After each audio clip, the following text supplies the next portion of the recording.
வெளிப்படுத்தல் 6வது அதிகாரம் 6வது முத்திரை உடைக்கப்படும் போது ஒரு முக்கியமான கேள்வியோடு முடிவடைஞ்சது.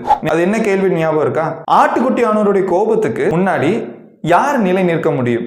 இந்த கேள்வியோட முடிவடைந்தது.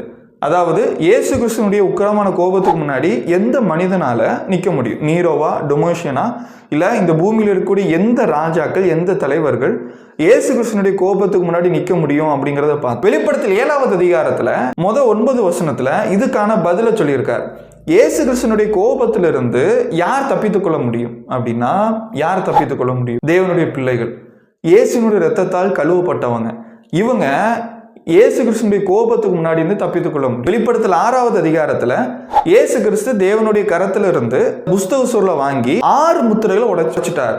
இந்த 6 முத்திரைகளும் முதல் நூற்றாண்டுல வாழ்ந்துட்டு இருந்த சபையாருக்கு போக வேண்டிய செய்திகளா இருந்தது. தேவன் ரோம ராஜ்யத்தை நியாயத்திருக்கிறதுக்காக என்ன செய்ய போறாரு அப்படிங்கிறத முதல் நூற்றாண்டுல வாழ்ந்துட்டு இருந்த சபையாருக்கு தெரியப்படுத்துறதா இந்த முத்திரைகளுடைய நோக்கமாகவே இருந்தது. இப்போ உண்மையா 7வது முத்திரை உடைக்கப்படும். ஆனா 7வது முத்திரை உடைக்கப்படாம வெளிப்படுத்தல் 7வது அதிகாரத்துல கிறிஸ்தவர்களை உற்சாகப்படுத்துறதுக்கு ஒரு முக்கியமான செய்தி அங்க சொல்லப்படுது. இது முதல் நூற்றாண்டுல வாழ்ந்த கிறிஸ்தவர்கள் மற்றும் உற்சாகப்படுத்தாம நம்மளையும் உற்சாகப்படுத்தக்கூடியதா இருக்குது. வெளிப்படுத்தல் 7வது அதிகாரத்துல நம்மளை உற்சாகப்படுத்துறதுக்கு, நம்மளை பலப்படுத்துறதுக்கு, நம்மளை தைரியப்படுத்துறதுக்கு இயேசு கிறிஸ்து என்ன செய்தியை வச்சிருக்கார்?